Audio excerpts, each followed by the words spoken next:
Es para mí todo un placer estar hoy aquí en Cádiz y en general en España. Intentaré resumirles durante los próximos 45 minutos el concepto de Internet físico y qué es lo que permite hacer, qué es lo que llamamos logística hiperconectada, y añadiré otra parte sobre la conexión de puertos. Como esto se centra principalmente en los estudios portuarios, creo que es importante destacar esa conexión. Mi presentación se dividirá en tres partes principales.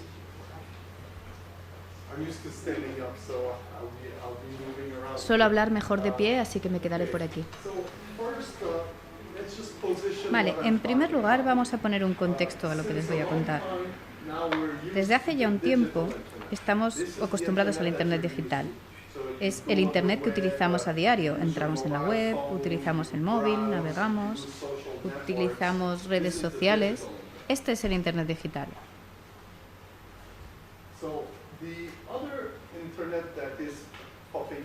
El otro Internet, el que cada vez utilizamos más, es el Internet de las cosas. El Internet de las cosas se asegura de que objetos como máquinas o coches puedan comunicarse entre ellos o que nosotros podamos comunicarnos con ellos, que tengan sensores, captores, activadores, que podamos activar a distancia y de los que podamos aprender o con los que podamos relacionarnos. En este mundo, los objetos se conectan a la web y entre ellos mismos de tal forma que están mucho más automatizados. En eso es en lo que consiste el Internet de las cosas. Por otro lado, también se está desarrollando el Internet de la energía, que trata de una red inteligente. Son paneles solares, los molinos de viento, hidroelectricidad y todas las demás formas de generar energía. Incluso vuestros hogares se han convertido también en productores y consumidores de energía. El propósito es crear esta red inteligente que conectaría todos esos elementos de la forma más inteligente posible. También tenemos la noción de energía móvil, que es, por ejemplo, lo que está sucediendo ahora mismo en África, donde se usan un montón de baterías para suministrar electricidad a casas que no tienen conexión a la red. Esto se va perfilando y ahora tenemos que adentrarnos en ello. Los coches llegarán a ser completamente eléctricos y uno de los asuntos más importantes es sustituir las gasolineras por estaciones que permitirán cargar de energía a los vehículos. Esto supone un cambio muy grande ahora mismo. Así pues, hablaré del Internet físico y de cómo tiene el mismo tipo de lógica que el Internet digital. Pero en lugar de mover, almacenar y transmitir bytes o información, lo vamos a hacer con sillas, bebidas, coches o lo que queramos, cosas tangibles. Estamos tratando, por tanto, con átomos en lugar de bytes. Y de eso es de lo que voy a hablar, que es el ámbito de la logística, fundamentalmente. La logística, la cadena de suministro, producción y similares. Como dije, básicamente vamos a hablar de objetos físicos. Así que vamos a utilizar 6 verbos clave que están relacionados. El primero es mover. El movimiento tiene que ver con el transporte, la entrega, el manejo de materiales. A continuación tenemos desplegar, que engloba depósitos, almacenaje y distribución. Después, crear, que esto está relacionado con la producción, fabricación, montaje, personalización, reciclaje y similares. Luego está suministrar. El suministro tiene que ver con la compraventa y la provisión de los objetos. Se trata de la decisión que tomamos cuando vamos a comprar suministros, cuando los productos se nos proporcionan a través de los medios asociados. También tenemos el diseñar, relacionado con la concepción y la ingeniería de los objetos. Muy importante también es la manera en la que los usamos, la manera en la que accedemos a ellos, cómo los explotamos, cómo aprovechamos su funcionalidad. Por ejemplo, los coches son un ejemplo fácil. Pasaremos de que todo el mundo tenga un coche a que la gente pague por servicios de movilidad. Por ejemplo, no comprarías un Mercedes, sino que comprarías acceso a la movilidad que te ofrece un Mercedes. Conceptualmente es algo muy diferente. Tendrías acceso a cualquier tipo de coche que pudieses pagar, pero además sería en cualquier parte del mundo. Por eso es tan diferente y se puede aplicar a todo tipo de objetos. Este es el campo, el ámbito del que hablaba. Hoy no puedo abarcar todo esto, así que me centraré sobre todo en movimiento, despliegue y un poco de la creación. Sin embargo, son bienvenidas las preguntas sobre cualquiera de los puntos que hemos citado. Técnicamente, el objetivo del Internet físico, ¿por qué hacemos esto?, no se centra solamente en la diversión de hacer algo nuevo, aunque realmente es divertido. Es mucho más que eso. Es porque necesitamos un cambio, una mejora radical en la eficiencia y sostenibilidad del modo en que manejamos los objetos físicos. Así mejoraremos su eficiencia económica, medioambiental y social y su sostenibilidad. Estamos hablando de asegurarnos de que los costos producidos por el transporte, almacenaje, producción, etc., se reduzcan. Los precios bajarán para los consumidores primarios y finales, de forma que se crearán oportunidades de negocio en todo el mundo y se producirá un desarrollo económico en muchas más regiones. Todo esto también tiene que ver con la reducción de las emisiones de gas, del efecto invernadero, del consumo y derroche de energía, la contaminación, tráfico, atascos. Se trata de mejorar la calidad de vida de los trabajadores, el transporte y la logística, al mismo tiempo que se facilita el acceso a los bienes, poniéndolos a nuestra disposición más rápidamente y de una forma más precisa que hasta ahora. Todo esto a la vez que creamos nuevas posibilidades en el sector servicios. Ahora bien, cuando hablamos de un orden de magnitud del cambio, suena a locura en un mundo en el que nos contentamos con una mejora del 2, 3, 4%. Me refiero al mundo portuario, y este es un buen ejemplo, porque la industria marítima, con sus puertos, y especialmente con sus containers, nos ha mostrado que el orden de magnitud es efectivamente posible y ya se ha conseguido en el pasado. Pongamos un ejemplo que ya ha sido usado por otros en las charlas que han cambiado el mundo de los containers. En 1960, mover la carga de un container desde Chicago, en los Estados Unidos, hasta Nancy, en Francia, costaba más o menos unos $2.000.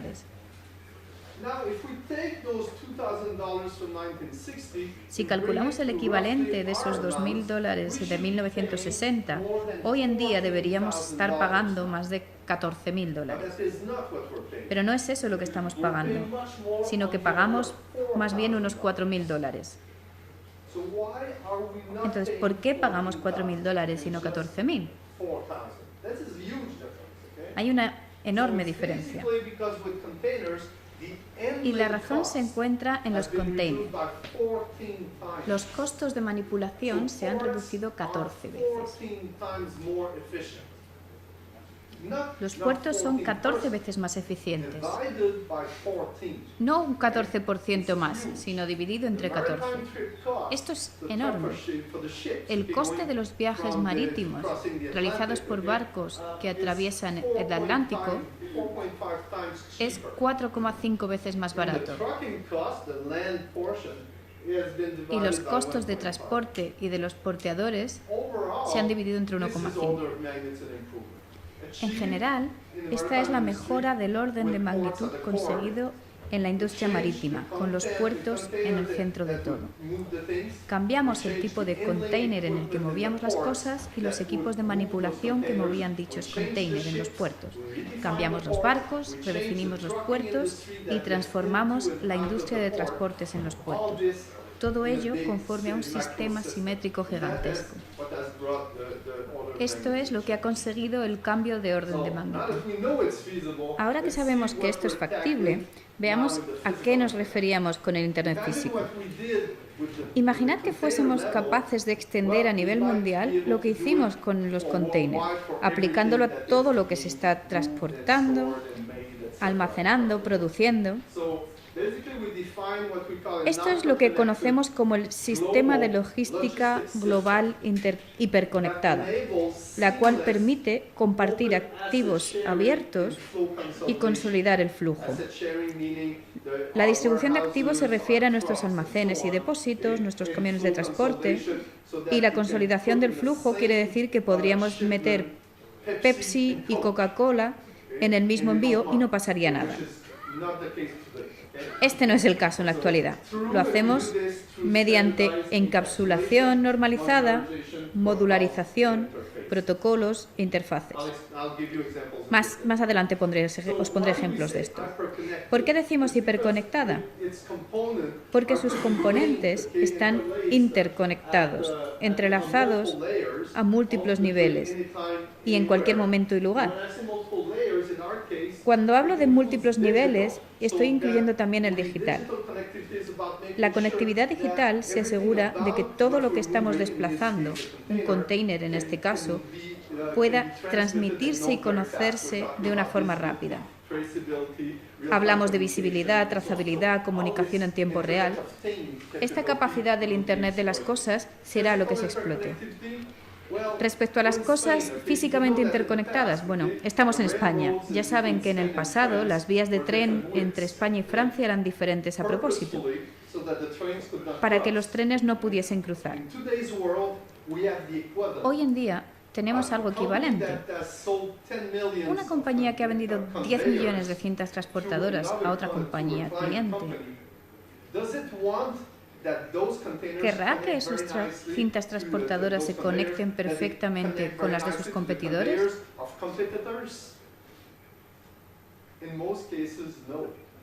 En la mayoría de los casos no. Lo que quieren es atrapar al cliente, conseguir que siga acudiendo a ellos para siempre. Esto sucede en todo el mundo y en todas las facetas de la manipulación de objetos, software y de todo lo que tenga que ver con la logística o la cadena de suministro. Al hacerlo a nivel físico, sería más fácil de conectar entre sí. Ser operativo significa que todos los protocolos o procesos, lo que un transportista hace cuando se encuentra en una determinada situación, etc., sean lo más estandarizados posible. Esto es lo que busca la interconectividad de negocios, para que las transacciones puedan fluir sin problemas.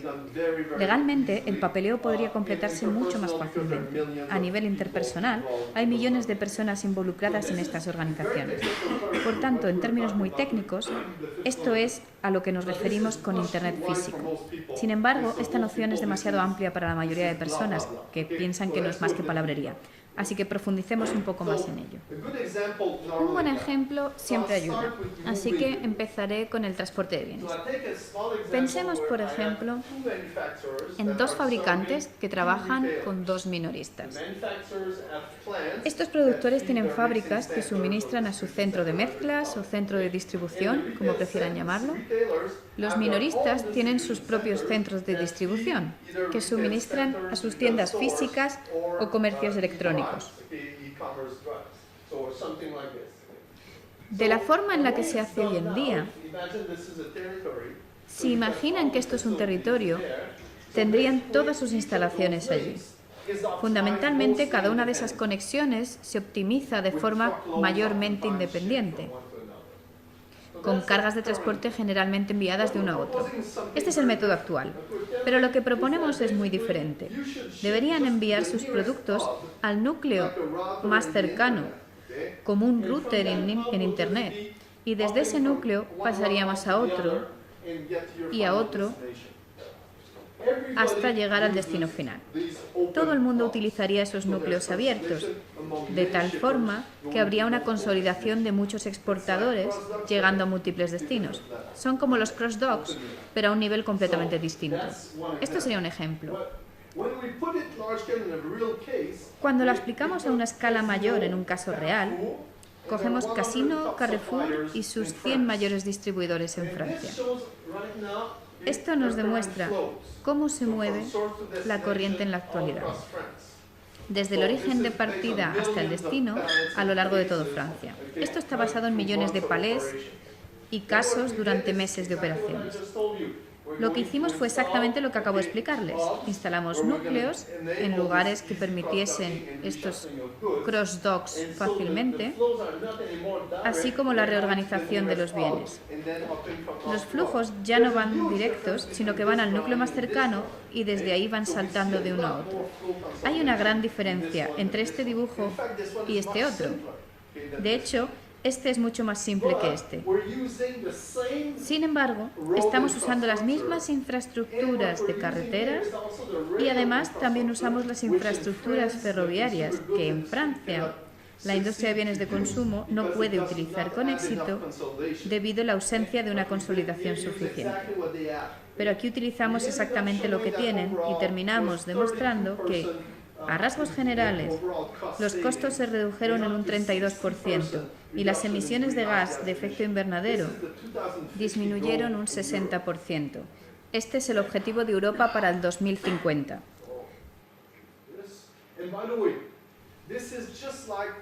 Por cierto, esto es menos del 2% del flujo de bienes en Francia. Todavía queda un 98% que podría consolidarse, así que estas cifras son muy rudimentarias. Por esta razón, hay empresas que están empezando a aplicar esta técnica. Por ejemplo, CRC Services en Francia ha comenzado a establecer varios núcleos a lo largo de Francia, para ir añadiendo más poco a poco. Acaban de ganar el premio al Rey de la Distribución en Francia por poner en práctica este concepto. En lugar de hablar sobre transporte de bienes, hablemos de su despliegue.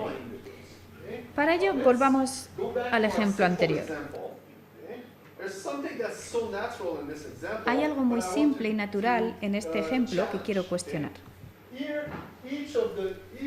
Cada uno de los jugadores tiene sus propias características, sus propias instalaciones de almacenaje y distribución. Lo que sugerimos es que hagan exactamente lo mismo que hacemos con el Internet, en el Internet digital, y en lugar de almacenar la información en el disco duro, lo guardamos en la nube. Si seguimos esta idea, en lugar de almacenar los productos en sus propias instalaciones, podrán almacenarlos en centros de distribución abiertos o almacenes, de la misma manera que si lo hiciesen en la nube. Así, en lugar de almacenar unidades aquí, lo harían en centros de distribución abiertos. Ya no tendrían un solo lugar de almacenamiento, sino que podrían almacenar sus productos en cualquiera de estos, prácticamente a un coste equivalente al de tener un único centro de distribución. Hemos llevado a cabo estudios que ponen en contraste casos como los del suministro a los Estados Unidos, en los que nos encontramos distribuidores individuales frente a conjuntos de 2, 3 o 5 empresas que intentan trabajar juntas de la manera hiperconectada que acabo de explicar.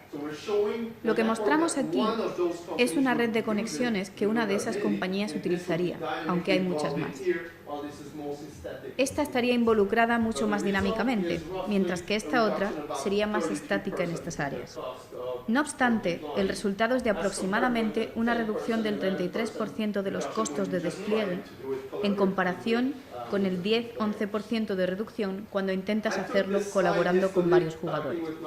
Añadí ayer esta diapositiva después de hablar con mis amigos de aquí, aprovechando que estamos en España. Este es un ejemplo de minoristas bastante innovadores. Me lo he inventado, pero básicamente toman como partida toda la península ibérica y deciden establecer un centro de distribución en Madrid y otro en Córdoba. Córdoba se encargaría de los negocios con el sur, mientras que Madrid haría lo propio con el norte. Así de simple, aunque podríamos tener algunas variantes de esto. El 50% del almacenaje se concentraría aquí y el otro 50% aquí. Sin embargo, cuando incluimos la distribución hiperconectada no lo vemos de la misma manera. Hay muchas ciudades en España y Portugal y nuestro objetivo es la hiperconectividad. Así pues, estos son los núcleos que he mencionado antes. Los triángulos representan los centros de distribución hiperconectada que todo el mundo puede usar. Así, en lugar de dividir las existencias 50-50, pondremos un 1% en Córdoba, 2% en Lisboa, 7% aquí en Cádiz, otro poco en Sevilla, y así en otros puntos alrededor del mundo. La idea principal es que podrían mover libremente sus existencias, aprovechando la demanda del momento. No serían propietarios de un edificio, sino que sencillamente utilizarían el espacio disponible en ese edificio y sus capacidades de almacenaje. Si las circunstancias cambian, podrían moverlo del lugar. Si no tienen suficiente aquí, siempre podrían llevar la mercancía a otros puntos cercanos. Es una forma muy distinta de participar en el juego, mucho más dinámica y atractiva. En la práctica están surgiendo nuevos modelos. Tenemos el ES3, que está basado en Nueva York o Pensilvania, donde hay unos 70 fabricantes y varios minoristas involucrados. Los bienes llegan al núcleo en camiones con carga completa y desde una sola empresa, la de los fabricantes. Desde ese núcleo volverán a cargarse en camiones, esta vez en distribución múltiple, que los suministrará bien al centro de distribución o directamente a la tienda.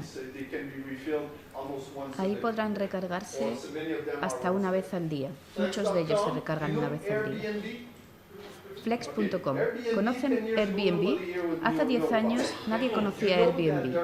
¿Saben que su valor en el mercado de valores es mayor que el del Hilton, la cadena de hoteles que existe desde hace décadas y décadas? Es mayor. Bueno, pues Flex.com quiere ser el Airbnb del depósito y el almacenamiento. Así que cuando entramos en su página web vemos todos los tipos de espacios de almacenaje y depósito disponibles, el precio de entrada y salida, lo que cuesta dejar las mercancías allí durante un mes. Todo esto empezó en un solo estado de Estados Unidos. La última vez que lo comprobé ya había 26 más. Su discurso es sencillo. Tienes una necesidad de almacenamiento, pero ¿por qué crearías una capacidad para todos los picos de actividad de almacenamiento? Para esos momentos, tan solo sería necesario utilizar un depósito a demanda y cuando tu necesidad fuera menor, quedaría el espacio vacío. Al utilizar algo como Flex.com, la capacidad aparece reflejada en la web de forma que otra gente puede utilizarla. Incluso se puede disminuir la necesidad. Es una combinación dinámica. Amazon, ¿todo el mundo conoce Amazon? Como intenta entregar sus envíos en plazos de 4, 2 o incluso 1 hora, Amazon ha puesto muchos centros de distribución por todo Estados Unidos, más de 100. Al principio era para satisfacer sus propias necesidades, pero Amazon gana un montón de dinero con sus servicios electrónicos, por lo que ha aprendido mucho acerca de lo que sucede en el Internet digital. Así pues pensaron lo siguiente: vale, hemos instalado todos estos centros de distribución, somos punteros en tecnologías, tenemos el mejor personal, ¿por qué no lo ponemos todo a disposición de los proveedores que utilizan Amazon? No sería solo para nosotros, sino que ahora los proveedores que venden en Amazon también pueden almacenar y usar en nuestros servicios. Y cuando esto fue un éxito, dieron un paso más allá, permitiendo que cualquier proveedor pudiera vender lo que quisiese, en Amazon o fuera, utilizando la red de conexiones abiertas con los más de 100 centros de distribución. De esta manera se convirtieron en los primeros proveedores a gran escala de capacidades de distribución hiperconectadas, basadas en activos en todo el mundo. Todo esto está dando forma a la acción de la que hablábamos antes. Voy a hablar también rápidamente de la producción y creación de bienes, porque creo que es importante ponerlo en perspectiva. Hablaré, por lo tanto, de fabricación de productos hiperconectada. Uno de los ejemplos que estoy usando mucho, porque es bueno para la imaginación y está adquiriendo una gran relevancia con mucha rapidez, es el de la impresión en 3D. Pensadlo bien, la impresión en 3D se basa fundamentalmente en idear el diseño de un producto, añadirle la ingeniería, dibujos, especificaciones y después transmitirlo digitalmente y producir los bienes de la forma más exacta posible a ese diseño. desmaterializar los productos y rematerializarlos lo más parecido posible a la idea principal. Los fans de la ciencia ficción y de Star Trek dicen que aprietas un botón y el objeto aparece. Eso es a lo que aspira esta tecnología de impresión en 3D. Crear todo tipo de productos, desde audífonos, empastes, prótesis. Esto está estrechamente relacionado con varios conceptos del Internet físico. El Internet físico se encarga de que los materiales estén bien hechos y de que tengamos acceso a todas las posibilidades de producción, asegurando que podamos transportarlos desde donde se crean hasta donde se necesiten, pero de una forma mucho más perfeccionada. Se trata también de intentar que la producción no sea tan centralizada como ahora. Es el caso de este ejemplo, donde la producción y la cadena de montaje tienen lugar en las mismas instalaciones y se distribuyen a los clientes desde aquí. Muchos lo hacen de esta forma: producen en un lugar y lo montan en otro más cercano al mercado. Es fácil, algo que ya hemos hecho antes, pero lo estamos llevando un paso más allá. ¿Por qué no producimos y negociamos con los montadores abiertos, con los que estamos tratando de manera dinámica, y luego ellos se encargan de suministrarlo a los clientes directamente? Eso ya se da en algunos campos. Tan solo queremos asegurarnos de que lo hacemos accesible a un espectro mucho más amplio. Aquí incluso se recoge la producción hecha internamente y se realiza conjuntamente con otros, cuando la tecnología lo permite. Si te conviertes en algo parecido a Cisco Systems, que vende un montón de routers en Internet, pero nunca ha tocado sus productos. Ni los mueve, ni los almacena, ni los fabrica. Cuanto más usemos los principios del Internet físico, más factible será esto. Podríamos pensar que suena a ciencia ficción, pero no es así necesariamente. Hay compañías como Bayer, Procter & Gamble, entre otras, que están empezando a hacer pruebas. Por ejemplo, esto es llevarlo un poco lejos, están probando a crear centros de producción que podrían caber en 2 containers.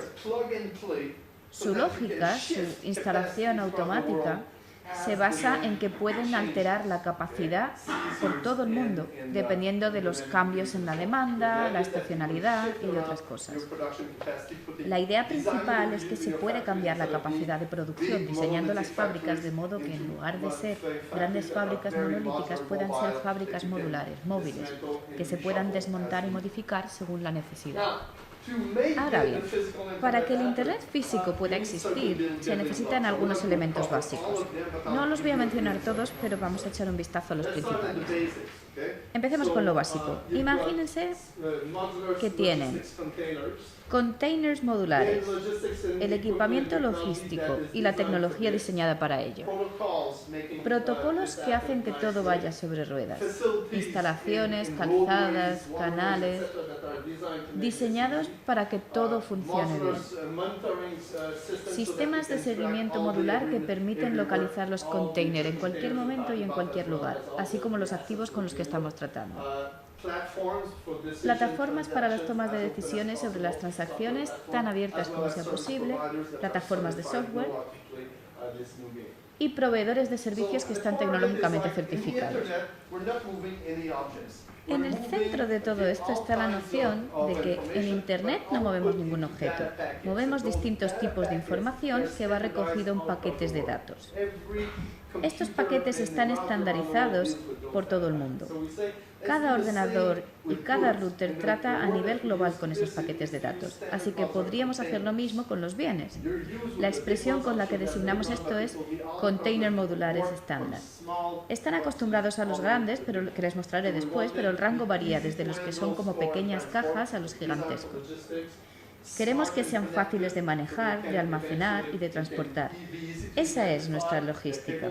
Deben ser inteligentes y estar conectados para que sean fáciles de identificar, capaces de comunicarse, que tengan memoria sobre lo que el sensor les ha dicho que ya no contienen, qué temperatura hace.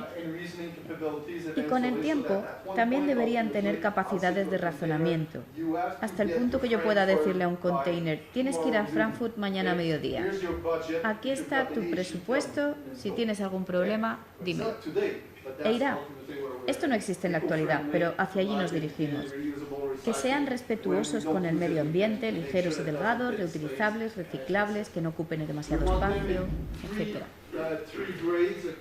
Los tenemos en 3 tipos. Tenemos container de transporte, los de manipulación y los de embalaje. Imaginémoslos como un híbrido de bloques de Lego y muñecas rusas. Estos están diseñados para encajar dentro de estos y estos están diseñados para encajar dentro de estos, en todas sus dimensiones modulares, desde los grandes a los pequeños, pasando por aquellos que son más grandes. Son fáciles de conectar y reemplazarán a los containers de transporte actuales, que forman parte de esto, pero que queremos que tengan una dimensión concreta de 1,2 por 1,2 por 1,2 para poder montarlos juntos hasta formar otros más grandes. Estos serían también 1,2 por 1,2 por 1,2, pero estarían diseñados para encajar dentro de este, de forma que al final sería más pequeño, pero también hecho de módulos. Todavía queremos que se vea la formación publicitaria, pero que puedan combinarse y conectarse por la red más fácilmente. Creo que el equipo está diseñado para aprovechar el hecho de que tenemos contenedores modulares, igual que lo hacemos actualmente en los puertos, pero en otros aspectos también. Respecto a las instalaciones, son lugares con cross-docking en los que un camión tiene 1 minuto para aparcar, 1 minuto para descargar los contenedores, otro minuto para cargar nuevos contenedores y otro minuto para salir de allí. En total, en 5 minutos el camión se habrá ido. Es mucho más rápido de lo que tenemos ahora. Obviamente necesitamos conseguir información acerca de los productos que llegan y asegurarnos de que sea flexible, pero se trata de un contexto muy diferente. Lo mismo ocurre con los trenes. El tren llega y en media hora los contenedores ya están preparados en los camiones para partir hacia su destino. Con los puertos sucede más de lo mismo. Protocolos. No voy a entrar en detalles técnicos, pero Internet está construido sobre el PCP y el IP. Es un modelo de sistema de interconexiones abierto que hace que funcione. La misma noción se aplica a la logística, ya que todo el mundo actúa conforme al modelo de interconexión logística abierta y a los protocolos asociados. Y de esta forma explotamos el Internet de las cosas, para que podamos ver dónde están todos los containers físicos e interactuar con ellos, entre otras cosas a nivel mundial. Varios investigadores e empresas están trabajando en ello ahora mismo. Para poner en perspectiva el tipo de capacidad hacia la que estamos evolucionando, este es el nuevo canal de logística y servicios electrónicos y de cadena de suministro. Mi canal se basa en que sean capaces de pedir mis productos en la web, desde su móvil, desde la televisión, tiendas normales o incluso en las tiendas pop-up, es decir, cualquier tipo de entorno. Se enviaría el producto a casa, se podría recoger en la tienda, en taquillas inteligentes. Este es el mundo en el que vivimos ahora. ¿Alguien espera que un fabricante o un minorista pueda tener todas esas facilidades y trabaja él mismo para conseguirlo? Si es uno de los grandes, podría incluso soñar con ello, pero no creo que pueda conseguirlo de una forma consistente y eficiente. Pensemos, por ejemplo, en las taquillas inteligentes. En la actualidad, las empresas estadounidenses que están tratando de hacer esto tienen menos de un centenar.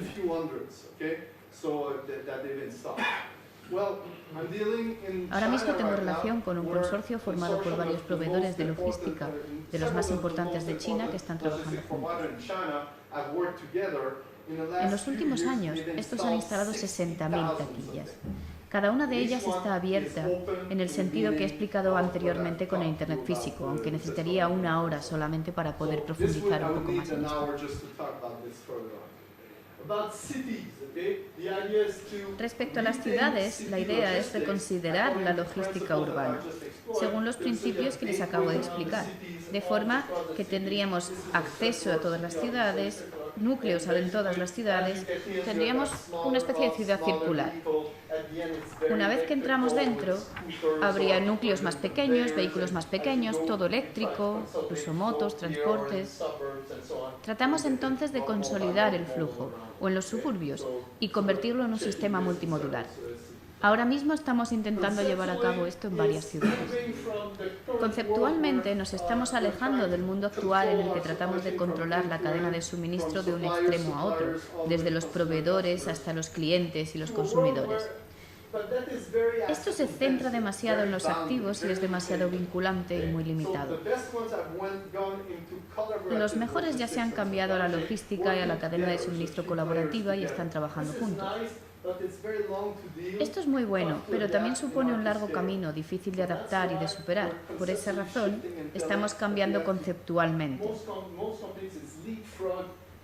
La mayoría de esta hiperconectividad a saltos es lo que he estado explicando hasta ahora. Europa ha convertido el Internet físico en la piedra angular de sus planes para el 2030 o 2050 respecto a la cadena de suministro y logística y al transporte de cargas por toda Europa. El objetivo es convertir Europa en el Internet físico. Se está abordando desde varias perspectivas. Y sí, necesitará innovación. Innovación en los procesos, innovación en la tecnología, infraestructuras. Hablaré de esto un poco más adelante. No es que sea necesario, pero es bastante útil si queremos conseguir este objetivo. La innovación cultural también es muy importante. Aunque yo hablo inglés, normalmente hablo francés, aquí están aprendiendo español, eso no es lo que está en juego. Muchos piensan que esto es una utopía, que es algo que nunca va a ocurrir. Sobre mi cadáver, sí, en otras industrias, pero no en la mía. En realidad es un shock paradigmático. Hay modelos mentales que tenemos que superar porque es muy importante. Lo mismo sucede con los negocios. ¿Cómo voy a prosperar en el mundo de los negocios, como puerto, como industria, en un mundo tan grande? Ahí es donde entra en juego la innovación. Y además tiene que asegurarse de que el cuerpo legislativo innove también para poder conseguir que esto ocurra. Y ahora algunas diapositivas sobre el impacto en los puertos. No me voy a parar en los detalles técnicos, tan solo quiero mostrarles algunos puntos clave. En primer lugar, muchos de los puertos están en entornos urbanos. Las ciudades intentan mejorar su logística, cuentan con cadenas de suministro, etc.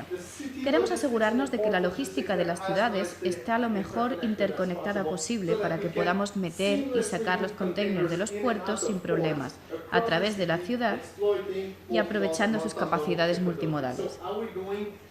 ¿Cómo vamos a conseguir esto? Es algo bastante complejo para la mayoría de las ciudades portuarias. Fundamentalmente, se trata de saber cómo podemos maximizar el desarrollo de las instalaciones portuarias y minimizar la contaminación en la ciudad y la huella portuaria urbana, así como la congestión urbana provocada por los puertos. Por otra parte, también queremos minimizar las barreras y los obstáculos urbanos generados por el tráfico portuario de entrada y salida. Entenderemos esto mejor un poco más adelante, pero principalmente hay una necesidad imperiosa de sinergia. Hablemos del desarrollo de los containers. Muchas de las imágenes que se ven de los puertos se parecen a esto. Aquí podemos ver una gran cantidad de containers. Se supone que cuantos más haya, mejor será el puerto. Cuando pienso en la hiperconectividad, esta es la imagen de un dinosaurio. Demasiado grande, demasiado lento. Es la prueba de que no tienen en cuenta la logística interconectada. Si lo hiciesen, esto no sería necesario. Cuando la carga se baja del barco, hay que sacarla del puerto lo antes posible, conectarla con el resto, llevarla al puerto justo a tiempo para embarcarla. Esa es la gran diferencia. Está claro que cuando se lleva a cabo la carga y descarga de los barcos, tenemos que esperar por el otro barco. Pero incluso en este caso deberían estar más sincronizados. Me gustan los puertos pequeños, con una estructura muy distinta de como lo solemos imaginar. Cuando hablo de conectar con el resto, puedo poner el ejemplo de Georgia, donde tenemos muchos centros de distribución que suministran principalmente al estado de Atlanta y a otros muchos estados. El objetivo principal es no limitarse a un puerto, sino conectarlo con el resto del interior. Aquí tenemos varios centros de distribución, pero todos funcionan de forma independiente. Queremos que esto fluya y que de una forma inteligente, interconectándose. Por ejemplo, trabajo para el puerto de Rotterdam en un proyecto de investigación que tenemos y eso es algo muy importante. No se trata solo de un puerto, sino de cómo está conectado con el resto. También trabajo con los austriacos, con que están intentando descubrir cómo pueden llevar sus productos desde Austria a los puertos de Rotterdam. Es un asunto muy importante sobre el que reflexionar. Imagínense las implicaciones que esto tiene para el interior del país. Y ahora vamos a mostrar Europa. Se supone que deben conocer la iniciativa de Red de Conexiones Logísticas TEN-T. Estas son todas las vías de comercio en Europa.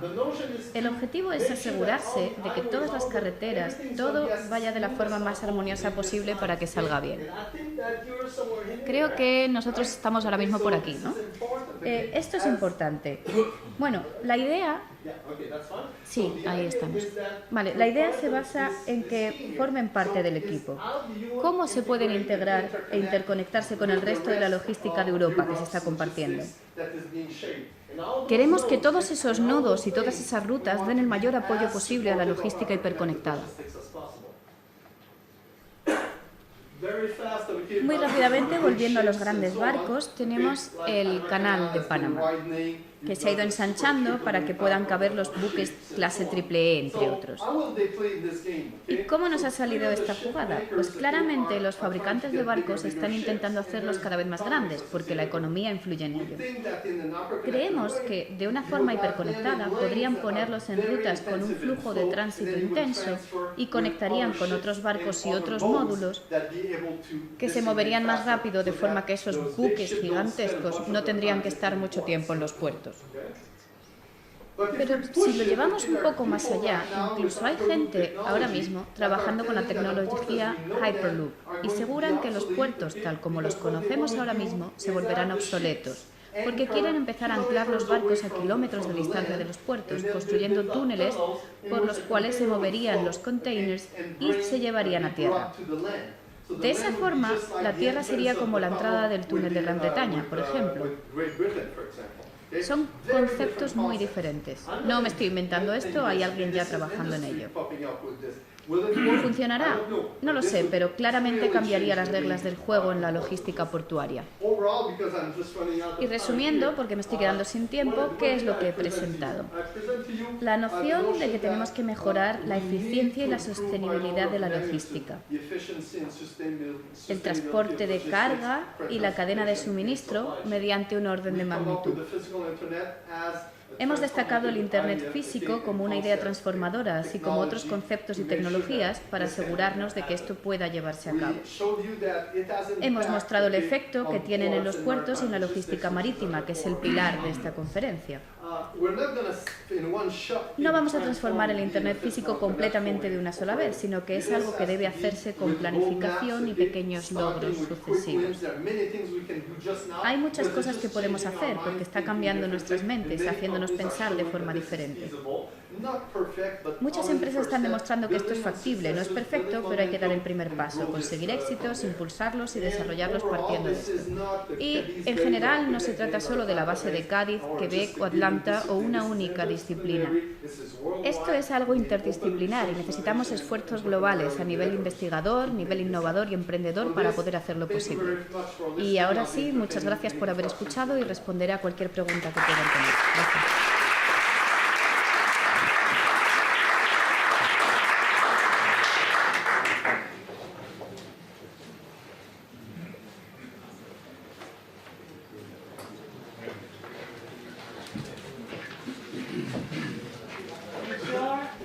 Estoy segura de que tras una presentación tan interesante querrán hacer algunas preguntas. Podéis preguntar en inglés, en español, mis compañeras me acercarán el micrófono.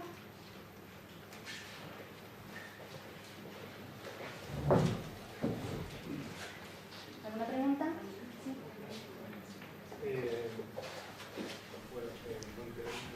Bueno, muchas gracias por su tiempo. Puedo preguntar en inglés si lo prefiere, pero...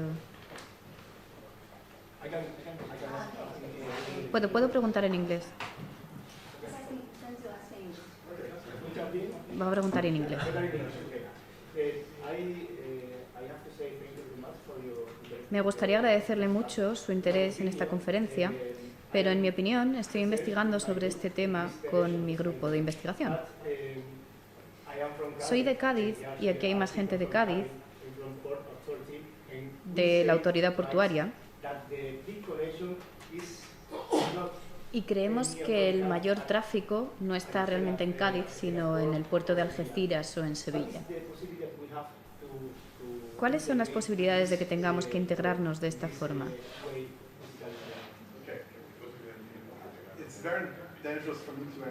Vale. Es realmente peligroso para mí responder esta pregunta en el sentido de que sé muy poco sobre Cádiz y España, así que tenga en cuenta que mi respuesta es de alguien que viene de fuera.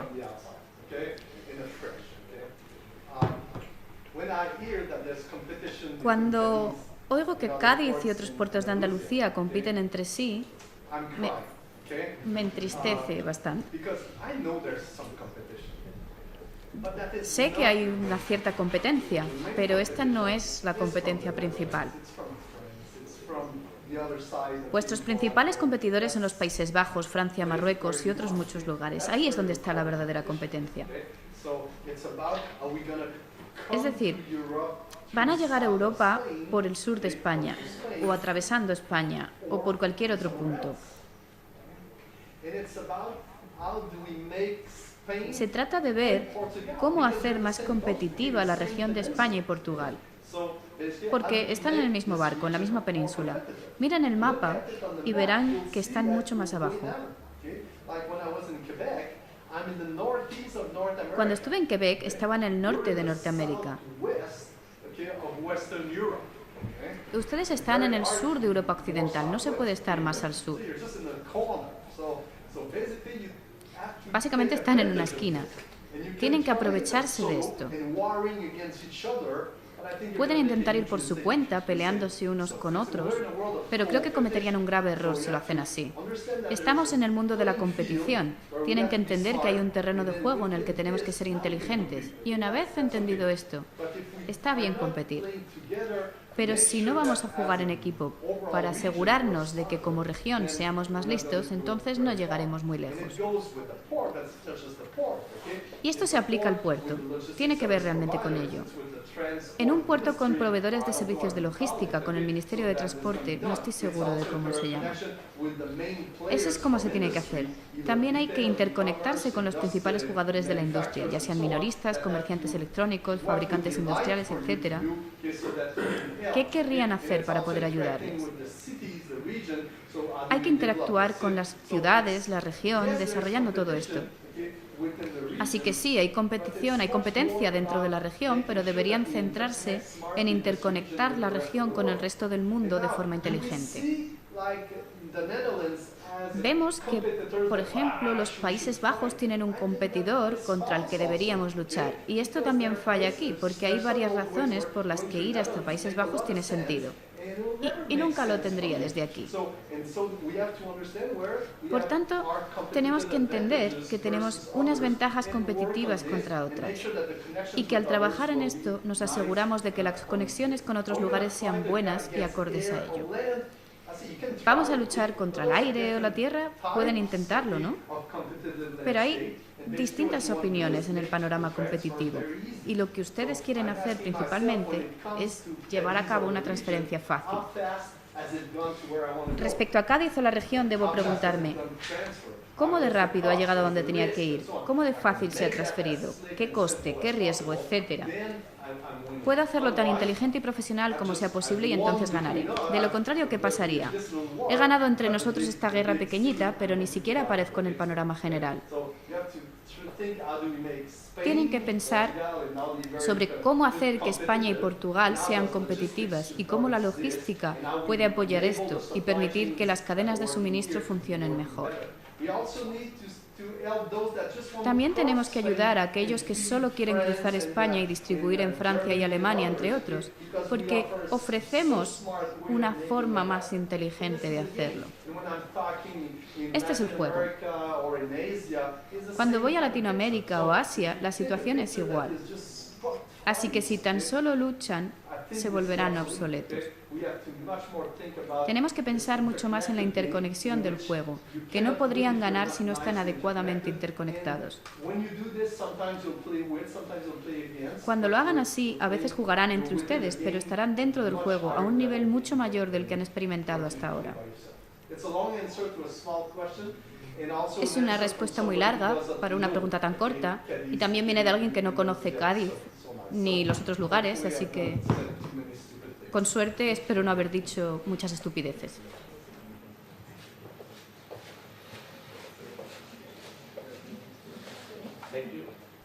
Gracias.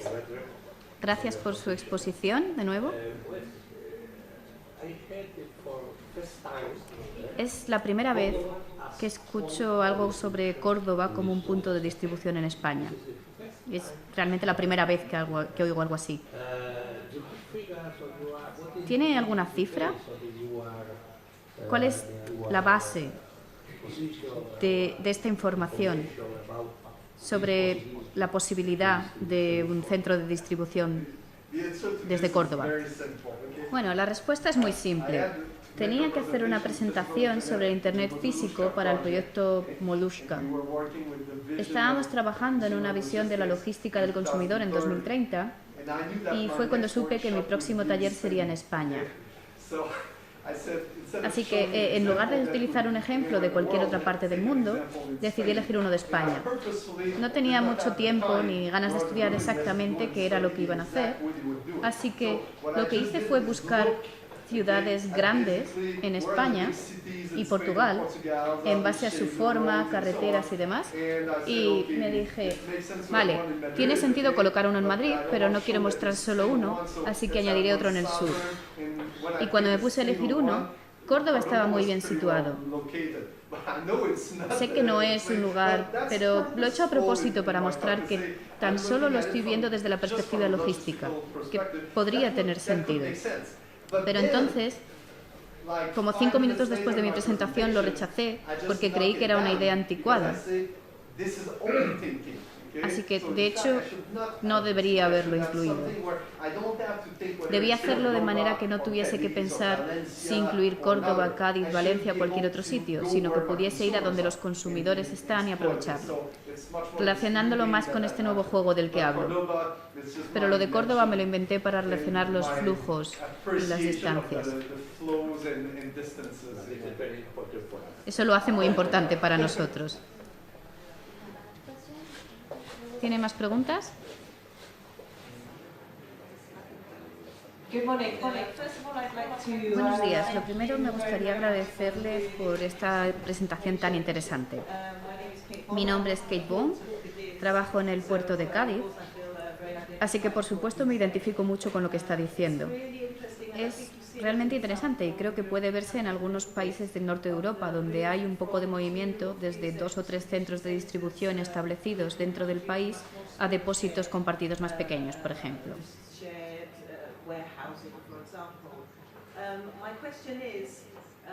Mi pregunta es, cuando usted menciona en la presentación la situación actual de los terminales de container, la define como una situación triste, ineficaz y lenta, y es así como es. Teniendo en cuenta el cambio necesario para ir desde donde estamos ahora hacia la posibilidad que nos ha mostrado de que las cosas puedan ser enviadas por mar, sin necesidad de puertos, sino a través de un túnel, e independientemente de cómo evolucione la tecnología, ¿cómo prevé que puedan llevarse a cabo los recortes y una mayor eficacia de los movimientos en los puertos en los próximos 10 o 15 años?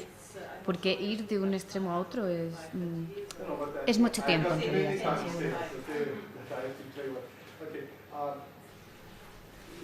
Su pregunta es muy importante y nada fácil de responder.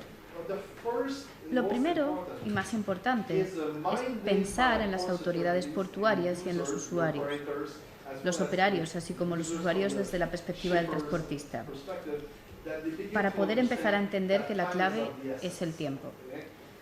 Por ejemplo, ¿por qué hay tan poco transporte multimodal ferroviario? Debería haber mucho más, ya que sabemos que es mucho más eficiente que ir en camión. No tiene que ver con el movimiento de los camiones y los trenes, porque cuando el tren se mueve lo hace bien. Sin embargo, se retrasa en las estaciones, en los núcleos, donde tarda mucho tiempo en entrar y salir. También ponen muchas restricciones al tamaño de la carga, por ejemplo. No puedes poner un solo palé, por ejemplo. Y eso no funciona ya. En muchos lugares ni siquiera puedes reservar un vagón. Tienes que reservar 30 y si no, no negociarán contigo. Así se están marginando del resto del mundo. Solo para que sepa lo que se siente, para que se haga una idea, te pongo un ejemplo. Si abro un container en un puerto, habrá muchas cajas dentro. Cojo una de esas cajas y hablo con esa caja. Y le digo, ¿estás contenta de estar aquí en este container con todas esas otras cajas? Y ella me va a responder, no me importa.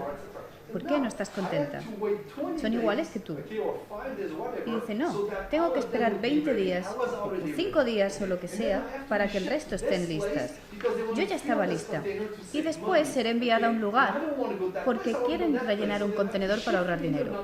Yo no quiero ir a ese lugar, quiero ir a otro. Así que me llevarán al otro lugar y así con todo. No me gusta. La única razón por la que estoy aquí es porque alguien quiere ahorrarse dinero.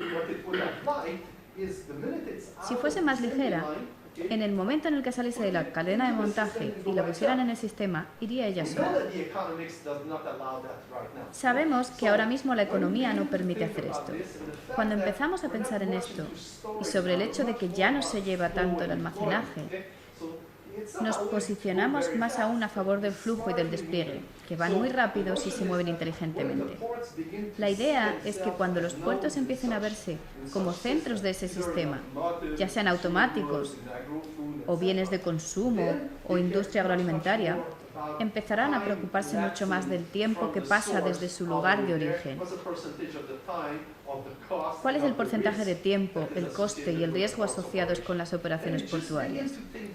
Se trata de empezar a pensar de esta manera, de cambiar el juego. Entonces empezarán a decir, vale, tenemos containers. Me gustaría que los containers de la industria marítima pudiesen decir que ya han dejado ese diseño 60 años atrás. Es hora de pensar en la próxima generación que intenta salir adelante. Podemos hacerlo mucho mejor en 2017 de lo que lo hacíamos en la década de los 60. Y aún así seguimos construyendo los mismos containers, pero podemos hacerlo mejor. También deberíamos asegurarnos de que ponemos containers modulares dentro de los que tienen nodos, de forma que cuando el container llega se puedan abrir las puertas y sacarlos inmediatamente. Pero solo si son de tamaño medio, no los grandes. Viajan dentro de los containers y lo hacen solos, ellos mismos, de forma que la fluidez es mucho mayor.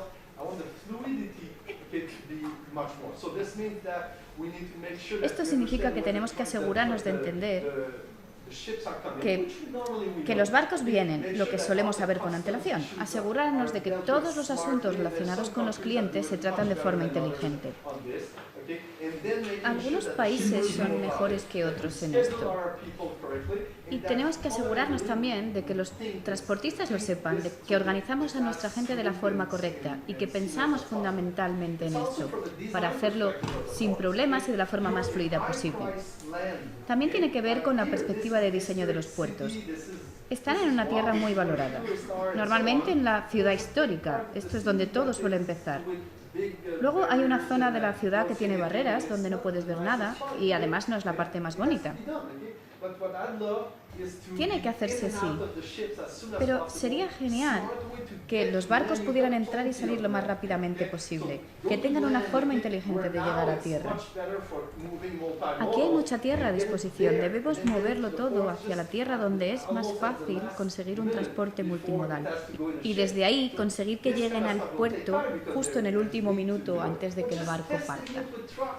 Esto llevará un tiempo, pero es necesario. Incluso las pruebas con los camiones costarán bastante al principio. ¿Y funcionará? Esto podría representar una gran diferencia. Con este concepto en mente, los puertos podrán estar interactuando y jugando este juego unos con otros. ¿Cómo de rápido podremos ir hasta que podamos reducir el tiempo? Me gustaría decir que en 15-20 años habrá una diferencia muy definida de tiempo. y se guiará por el orden de magnitud. No obstante, creo que podríamos conseguir un 20-30% de mejoras en un plazo de 5 años sin tener que cambiar mucho la infraestructura, tan solo pensando de forma diferente. En los puertos hay que tener cuidado porque hay muchas infraestructuras. Cambiar algo podría llevar 20 años antes de que se complete. Pero bueno, ahora estoy hablando de cosas más relacionadas con la organización, transacción y el modo en que pensamos en ello. Creo que hay mucho potencial, pero repito que no sé mucho sobre el puerto de Cádiz. Bueno, lo siento, pero no tenemos más tiempo para preguntas. Ah, sí, para una más. Tenemos tiempo para una pregunta más, ¿sí?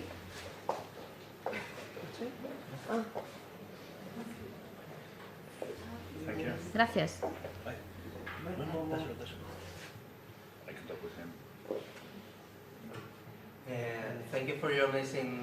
Gracias por esta presentación tan increíble, ha sido muy interesante. Mi pregunta es sobre, bueno, según su modelo del futuro, habrá muchos almacenes abiertos que podrán usar todas las empresas, incluso aquellas que deciden usar solamente los almacenes abiertos sin poseer estructuras de logística. Mi pregunta es, ¿por qué las empresas actuales acudirían a un modelo en el que sus inversiones en infraestructuras de logística estarían abiertas a todo el mundo? Vale, esta es una buena pregunta. ¿Recuerda lo que dije de la innovación cultural y la innovación del modelo de negocio? Esta pregunta está directamente relacionada. Básicamente, ¿por qué un jugador... Bueno, tomemos como ejemplo Procter & Gamble. ¿Por qué Procter & Gamble estaría interesada en el Internet físico? Es una de las mayores compañías de bienes de consumo del mundo, más grande que casi todas las demás, y tiene muchísimos activos, mucho más que la mayoría. Piensa en un mundo donde técnicamente un pequeño jugador podría tener acceso al mismo tipo de capacidades logísticas que ellos tienen. Bueno, por ejemplo, Procter & Gamble ha estado invirtiendo en el Internet físico durante varios años. Tenemos proyectos, están probando cosas nuevas, su personal conoce bien sus grupos de innovación y demás, porque creen firmemente en ello. Hablamos con alguien como Walmart hace tiempo. ¿Conocen a Walmart, el gran minorista? Bueno, cuando se lo explicamos dijeron, escucha, aquí no lo voy a usar porque tengo mucha densidad, pero allí lo usaría mañana porque tengo un compromiso de marca y me cuesta conseguirlo. Este tipo de compañías comenzarían a usarlo en los lugares donde son menos densas, donde las instalaciones, los contratos, hacen que todo sea más difícil que en el resto de sitios. Quieren tener en todo el mundo esa gran promesa de que están por todas partes. Por otra parte, en las empresas de comercio electrónico, como ocurre por ejemplo en Amazon, que es comercio electrónico, pero ya no es solo eso, sino que es un híbrido. Muchas de estas empresas de comercio electrónico no les gusta hablar de logística y cadenas de suministros, pero a ellos les encanta hacerlo todo en Internet, obtener los productos, funcionar con redes sociales. Esa parte no les gusta, así que si pueden alejarse de ella, es genial. Hay otras empresas en las que su sistema de logística forma parte de su ADN, es parte de lo que son y son muy buenos en ello. Creen que para otros son mejores que los proveedores externos de logística. En ese caso les digo, bien, sigue así, pero varias veces al año no tiene suficiente capacidad. Si pudiera demostrarles que hay al menos 10 jugadores en este juego que son tan buenos como ustedes, que tienen un nivel de calidad muy similar al suyo, ¿podrían utilizar estos almacenes cuando estén en un pico de producción? Porque esa capacidad tan buena que tiene, ¿se usa a tiempo completo todo el año? Probablemente responderían que no, tengo fábricas estacionales. Bueno, hay industrias que son anticíclicas para usted. Necesitan más capacidad cuando a ustedes les sobra. Entonces, ¿por qué si son tan buenos no lo usan para estas cosas y traen dinero a la mesa en lugar de tenerlo ahí como un gasto más? Este sería el tipo de trato con el que las empresas entrarían en este juego. Básicamente porque han estado calculando y se les ha demostrado que van a ahorrar dinero, o porque de ese modo podrían alcanzar capacidades que no obtendrían de otra manera. Es como el ejemplo que ponía antes en China, con todos los operadores de logística, bueno, no todos, pero muchos, que se unen y dicen, no vamos a competir en esto, vamos a crear un consorcio, vamos a instalarlos y a manejarlo como una entidad separada que usará taquillas inteligentes. E implementaron 60.000. Y funciona. Lo ves cuando vas allí. Y estas son empresas grandes que son suficientemente inteligentes como para saber que es mejor trabajar juntos que hacerlo de forma individual. Así que, por una parte, les interesa poder aumentar su capacidad y por otro, saber que tendrán más ingresos con esto. Y el motivo más generoso, el que tiene mayores miras, es la empresa que pueda reconocer que ganar dinero no es solamente una de las cosas que deben hacer. También deben ser ciudadanos sociales y seres responsables del medio ambiente. Si están dispuestos a hablar de estas dos cosas, entonces estas cosas como el Internet físico y la logística hiperconectada tendrán mucho más sentido. Hasta ahora he estado hablando solamente de capitalismo puro, pero al agregar estas dos variables se tiene algo mucho más potente. Hablo con gigantes todo el tiempo, así como con pequeñas empresas, y todos podrían acceder a esto.